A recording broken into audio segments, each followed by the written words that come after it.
So I just finished watching the Terminator Salvation, the Machinima series. Let's talk about it. Like, realistically, how am I just now hearing about this? We got it way back in 2009, and although the animation is a little wonky for the time, it's probably one of the best animated things we've gotten in general for the Terminator franchise as a whole the last decade. For those of you who are like me and haven't heard of this series until now, let me explain it to you because it's really good. This miniseries actually takes place in the Terminator Salvation timeline and follows Blair Williams. Yeah, you heard me right. That's actually the Blair Williams from the Terminator Salvation movie. The story follows Blair as she is tasked with hunting down the Ghost, which turns out to be a human by the name of Laz Howard. To reveal some major spoilers, so if you haven't seen it, get on out of here. Upon realizing that the Ghost is actually a human, she realizes he has the ability to jam the Terminators, which could turn the tide in the war. As you would think, we spend the next 6 episodes following their adventures as she tries to get him back to her military base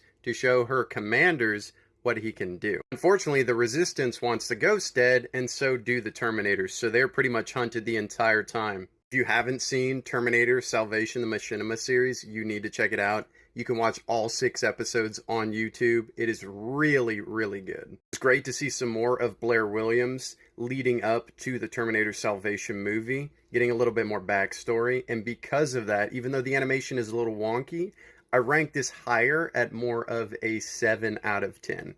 If the animation was better, I could totally rank it higher. I just don't understand how we got a series like this almost, 12, 13 years ago, but we haven't gotten anything as good since. Besides, of course, the new Terminator Zero. They could totally redo the animation on this series and extend it from 12 to 14 minutes to a full 23, give us 8 episodes, and I would totally watch something like this. The future aspect, the dystopian future, them fighting Skynet, is something people really crave, and I hope they go back to doing stuff like this, especially animated, because that's where it's at right now. I think we need to give the Terminator franchise a little bit of a rest, especially with live actions, and just produce animated series, whether that's movies or miniseries like Terminator Salvation, the Machinima series. Because let's be real, we need to let it heal from that franchise fatigue. But I understand that these companies need to make money, so put out animated series that people would watch. So if you have not seen Terminator Salvation, the Machinima series, you need to go check it out. It's technically a prequel to the Terminator Salvation movie, and it's based in the future. So if you like dystopian war with the Terminator aspect, that's a little different from everything else you've seen, I recommend you check this out. The animation, like I said, is going to be a little weird, but I promise you the story carries it through. Of course, if you have not checked out my how to watch video on the Terminator franchise series as a whole, we also